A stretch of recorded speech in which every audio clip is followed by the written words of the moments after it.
Les directives europees cada cop afecten més àmbits de la nostra vida quotidiana i un d'ells té a veure amb les tecnologies de la informació i la comunicació.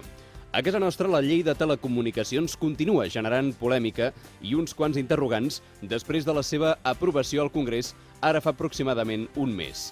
L'altre dia coneixíem el punt de vista de les associacions veïnals molt preocupades per un punt d'aquesta llei que preveu expropiar terrats particulars per instal·lar-hi antenes. I avui volem parlar d'això i també dels canvis a la TDT i, per tant, hem volgut acostar-nos al punt de vista dels especialistes, dels enginyers. Senyor David Ferrer, bon dia, benvingut a Matins en xarxa. Hola, bon dia, Marc. David Ferrer és president de la Comissió d'Infraestructures TIC del Col·legi d'Enginyers Tècnics i Pèrits de Telecomunicació de Catalunya, les TIC, les Tecnologies de la Informació i la Comunicació. I el que dèiem, un dels punts més discutits d'aquesta nova llei és aquesta expropiació dels terrats per posar-hi antenes que quan es consideri que és d'interès general. Això diu vostè, és així però s'ha de fer algun matís. Correcte, bon dia. És veritat que la nova llei general de telecomunicacions preveu l'expropiació dels terrats, no? Però incorporen un condicionant a posteriori d'aquesta frase i diu mentre no existeixi una altra alternativa tècnica o econòmicament viable. No? Aleshores, fins ara, la llei general de telecomunicacions anterior ja preveia l'expropiació forçosa. La preveia i no s'ha executat. Val? Sí, per tant, ja existia. Ja existia. I existia així de simple, forçosa i prou. Ara, amb aquesta nova llei, s'ha incorporat el nou paràgraf a continuació, perdoneu, en el que diu que mentre no hi hagi una altra alternativa tècnica viable. No? En això posa encara millor a les associacions de veïns perquè sempre podran contractar un informe d'un enginyer independent, un informe que faci un contrainforme, no? I per tant estem amb més defensió de la que hi havia anteriorment. Si li sembla, escoltem el que ens deia d'aquí sobre això mateix el senyor Jordi Giró, el president de la Federació d'Associacions de Veïns de Catalunya, sobre aquest tema. Si realment es té tant esperit amb això, l'Estat també podia haver pensat en fer instal·lacions pròpies en el carrer, a la via pública, podia fer un poste i fer les instal·lacions que cregui convenients en lo públic, si realment és lo públic, però realment amb el que estem on viuen les persones, realment això no té apel·latiu de tipificar-ho, doncs, el que han fet, no? Però que sí està clar que no respon als interessos públics. Clar, la possibilitat, doncs, si cal instal·lar antenes, instal·lem-la, però en sòl públic, no cal expropiar terrats. Sí, és veritat, també es pot fer, ningú diu que no. En aquest cas, la llei, a més, també ho preveu, val? Perquè preveu... Això es fa en els POMs, els plans d'ordenança municipal. Val? És a dir, si un ajuntament defineix com vol el seu POM, en el pla d'ordenança municipal s'ha d'incorporar el capítol d'infraestructures i dintre d'aquest capítol d'infraestructures el de telecomunicacions. Aleshores, la llei preveu que... pensem que fins ara les telecomunicacions s'han anat fent, com que són un tema tan nou i les estem veient d'importància ara, fins ara s'han anat fent una mica a salto de mata. No? Aleshores, amb la nova llei general s'han regulat força bé. S'han regulat per entrar en aquests petits detalls. I aleshores regulen quin és el procediment que s'ha de seguir doncs, perquè no limitem la implantació de les telecomunicacions, però dintre d'una normativa. I per què creu que llavors se n'ha fet tant ressò d'aquesta expropiació dels terrats, si era una cosa que ja hi era? Bueno, a vegades els titulars transmeten una informació, però després, com que la frase no pot ser tan llarga, doncs es queda aquí, no? I aleshores una lectura ràpida dona aquesta sensació. Però des del nostre punt de vista és una millora de la normativa, repeteixo, tant els ajuntaments, ja no només les associacions de veïns o un veí que li vulguin expropiar un terreny, com els ajuntaments, tenen ara la possibilitat de fer un contrainforme contractant un enginyer tècnic en telecomunicacions que ho presenti a la CMT i digui, escolti, el que li està presentant aquí l'operador doncs no és l'única alternativa tècnica viable, perquè jo tinc un informe d'un enginyer que diu que vostès poden ampliar la potència d'una antena actual, modificar l'haz de no sé què, etc. No? Hi ha moltes... La tecnologia, al final, no és única. Per tant, això és una cosa que sí que no hi era? És a dir, la possibilitat de fer aquest contrainforme? Correcte, abans no hi era. Això és nou. Sí. I es poden adduir temes que facin referència a la salut? Ho dic perquè l'altre dia, parlant també amb el senyor Giró, ens explicava que sembla que aquí ens hem passat per alt o no hem fet molt cas a unes recomanacions que fa l'Organització Mundial de la Salut. De moment tenim una organització, la OMS, la OMS, no? l'Organització Mundial de la Salut, que continua alertant-nos de que davant de l'evolució d'aquesta problemàtica no s'en té encara prou informació, però pels estudis que té fets recomana un principi de prevenció. És a dir, de prevenció, precaució, de tenir en compte aquesta situació per damunt de tot. I què hi ha d'això? Que té raó, també en part. És a dir, estem parlant de que s'acaba d'aprovar una llei general de telecomunicacions, però és una llei general, i com a totes les lleis generals se n'han de fer les petites derivades, és a dir, els petits reals decrets que la porten a terme. Per tant, la llei general no parla en cap moment de valors tècnics en el sentit de amb quina potència radio i, per tant, pot ser o no, perquè hi ha discussions en aquest tema, afectar a la salut de les persones. La llei general no parla dels valors parlen els reals decrets existents i arrel d'aquesta llei s'haurà de modificar el nou real decret. I estic segur que si es modifica el nou real decret on sí que parla exactament dels valors màxims d'emissió de les antenes, en aquest moment s'adequarà a les últimes normatives europees i, per tant, els límits de radioemissió perquè no ens afectin la salut, segur que s'adaptaran als valors que acabin marcant la Unió Europea a l'últim moment. Val? Sí, això haurà d'acabar venint d'Europa. Ja estan marcats els valors d'Europa. Per tant, quan nosaltres ara fem el Real Decret que digui, bé, la potència màxima, si en la llei anterior era 1 watt, doncs ara serà 0,8. Aquest 0,8 vindrà perquè ja està marcat a Europa com ha de ser. És a dir que de la llei general que s'acaba d'aprovar ara fa un mes, d'aquí en sortiran 5 o 6 reals decrets que regulin certs sectors. I un d'aquests serà regular quina és la potència màxima d'emissió i perquè no li afecti les persones. Seguim amb les impressions dels veïns. Hem parlat de la protecció dels veïns, dels efectes sobre la salut, i un tercer punt té a veure amb les llicències ambientals que normalment fan falta per efectuar aquesta mena d'instal·lacions.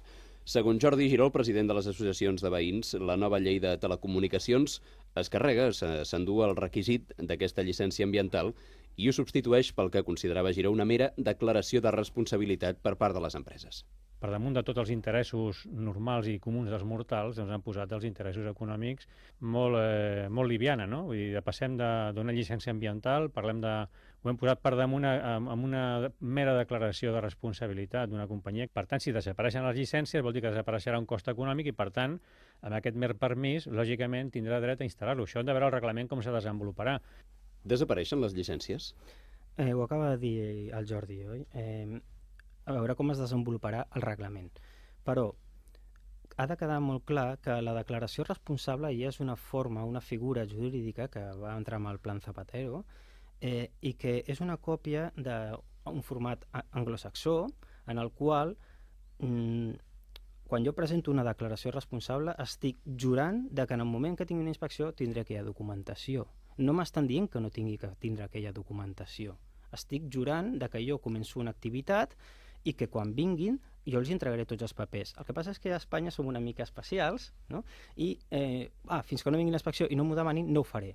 Això és un altre tema, però la declaració responsable té totes les seves connotacions jurídiques molt importants. És a dir, les companyies faran una declaració responsable simplement per començar l'activitat ràpid, però tindran que fer i encara no tenim cap notícia que ho hagin canviat, tots els papers que es tenien que fer fins ara.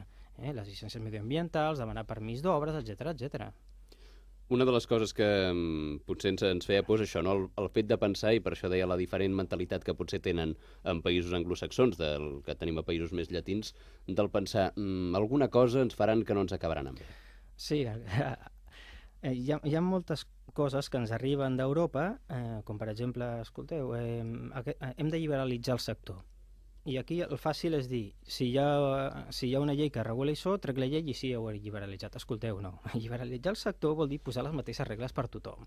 I això vol dir que si vostè només té 2 inspectors, potser n'haurà de contractar 15 i fer 20 inspeccions perquè tots juguem sota les mateixes regles.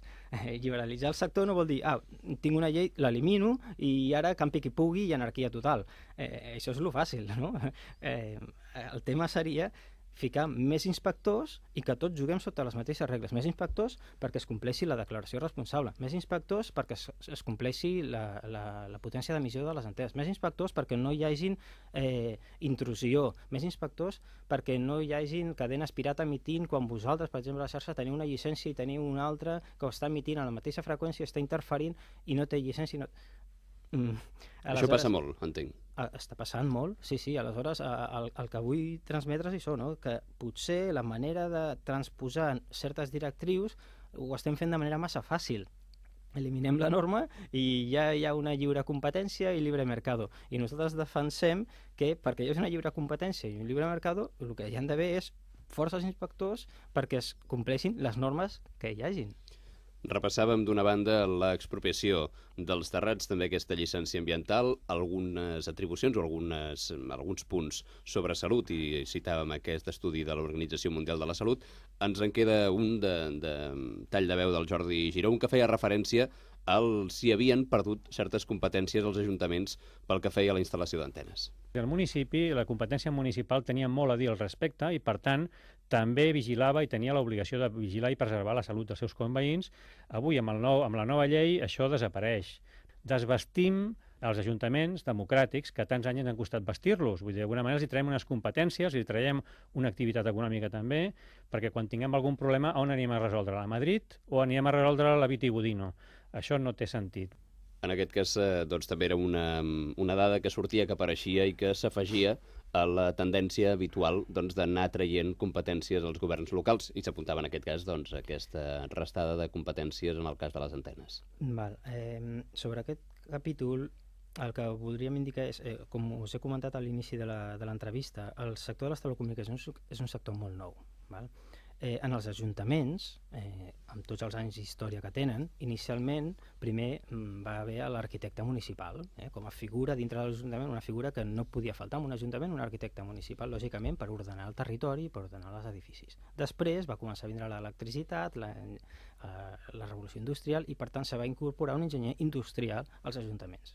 Però fins ara no hi ha cap enginyer en telecomunicacions als ajuntaments. Ara venen les Smart Cities, ara les telecomunicacions cada vegada prenen més importància i cada vegada els ajuntaments hauran d'agafar aquesta tercera figura, que serà un enginyer en telecomunicacions, que portarà tot aquest tema.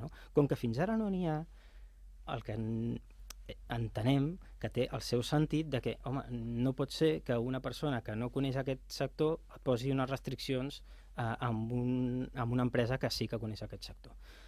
I això és el que ha intentat, suposem, ordenar aquesta nova llei general, que segurament dintre de 10 anys la tornaran a modificar i incorporaran la figura de l'enginyer en telecomunicacions dintre l'Ajuntament i tornarà cap a l'Ajuntament. Però per ara és veritat que li treu aquesta petita competència. Ara bé,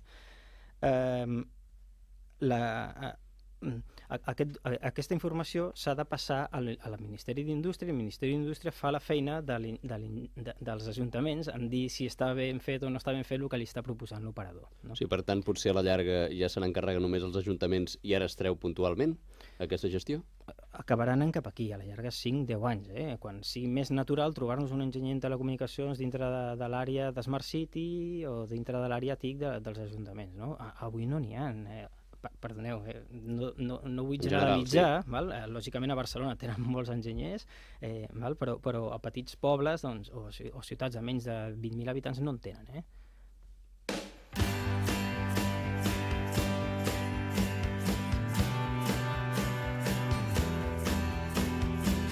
10 i 21 minuts, i ja que tenim amb nosaltres el senyor David Ferrer, president de la Comissió d'Infraestructures TIC del Col·legi d'Enginyers Tècnics i Pèrits de Telecomunicació de Catalunya, també volíem abordar els canvis que s'estan produint en la TDT, és a dir, el sistema de televisió digital terrestre, que és el que està en vigor actualment després de l'anomenada pagada analògica. I aquí apareix un concepte que és important i que en volíem parlar també avui, que és el de dividend digital. Què és això? Doncs mira, el dividend digital és una paraula que s'han inventat els tècnics, per explicar el següent fenomen que ara us explico a vosaltres. La televisió que rebem a les nostres teles és igual que la ràdio, hem de sintonitzar-la. Amb la ràdio girem un dial i sabem que girant el dial arribem a una emissora. Doncs amb el televisor, aquest gir només el fem una vegada, després programem els números, l'1, el 2, el 3, però igualment hi ha un dial. Amb la televisió, els dials s'escolten des del número 21 al número 69. Aleshores, des de l'any 2009, l'Agenda Digital Europea ja deia que els canals que quedaven des del número 60 fins al 69, per allí no podria emetre's televisió, sinó que havia de quedar lliure perquè s'incorporessin les senyals de telefonia mòbil 4G o 5G. Aleshores, dividend digital li diem al fenomen de els canals que estan emitint aquí dalt, des del número 60 al 69, els hem de baixar cap a baix, els hem de moure de dial en llocs lliures des del 21 al 60. Fer aquest moviment de canals, que al final són 4 canals que els hem de trobar un lloc lliure, que n'hi ha, val? Fer aquest moviment és el dividend digital.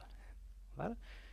Simplement és aquesta aquest translació. Aquesta és la translació. Una altra cosa és que, aprovechando que el Pisuerga passa per Valladolid, no? Doncs agafo i li vull treure una llicència a Televisió de Catalunya. O aprofitant aquest moviment dic que no queda espectre per no sé què. Bueno, això són temes més polítics, no? Però tècnicament parlant, el dividend digital és agafar els canals que hi ha del 60 al 69 que estan emitint ara a televisió, que és TV3, Telecinco, Antena 3 i Televisió Espanyola, i moure'ls amb freqüències més baixes. Val? A la pràctica això fa que els ciutadans hagin de resintonitzar les seves teles, tots.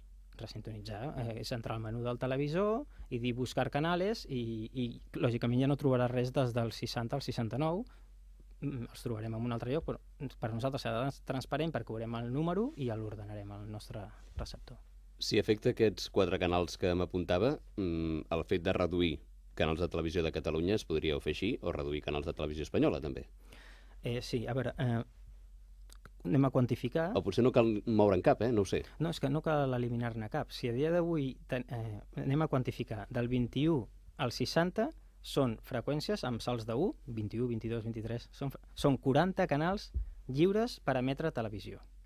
I a dia d'avui, sense haver fet aquest moviment, en tenim 15 a l'aire.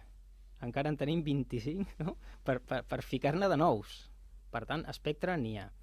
Que aquests 4 que hi ha a dalt els hem de moure cap a baix, doncs els movem, però encara en queden 25 canals més per poder ficar-hi canals nous. És a dir, que no hi ha cap obligatorietat tècnica per eliminar canals. I això ens costarà molts calés, serà fàcil de fer, no? A veure, depèn de moltes circumstàncies, no? És a dir, amb una sola frase és difícil de resumir-ho perquè hi haurà uns sectors que diran això no és veritat, no? Els que tinguin un habitatge unifamiliar i visquin no hauran de fer res més que agafar i resintonitzar el receptor de TDT.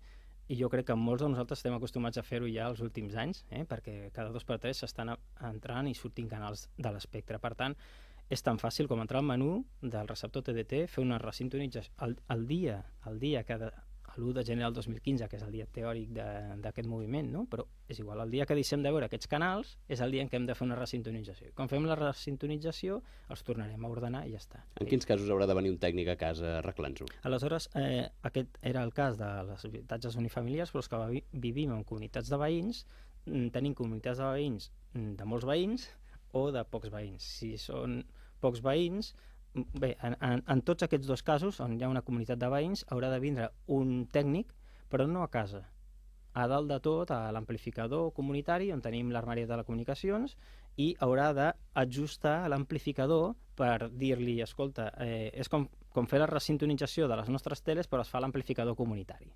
Aleshores l'instal·lador haurà d'ajustar l'amplificador per adequar els nous canals que vinguin. I això si deia, ens hem d'acostumar a fer-ho habitualment, vol dir que haurà de venir molt aquest instal·lador? Dic perquè, clar, això té un cost. No, a veure, exacte, però sí, és que tota la polèmica que hi ha actualment és que aquest moviment es podria fer amb una única vegada, és a dir, moure aquests canals, però com dèiem, aprofitant que el Pisuerga passa per Valladolid, doncs potser assignaran noves freqüències, en trauran, i tots aquests moviments sembla ser que l'Estat el vol fer amb 2 o 3 passos.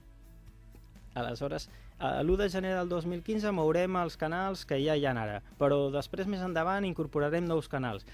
Cada vegada que es facin coses a nivell general hauran de venir els instal·ladors. Doncs en seguirem parlant i ho farem amb el David Ferrer, president de la Comissió d'Infraestructures TIC del Col·legi d'Enginyers Tècnics i Pèrits de Telecomunicació de Catalunya, que avui ens ha acompanyat. Senyor David Ferrer, gràcies per haver vingut. Moltes gràcies a vosaltres.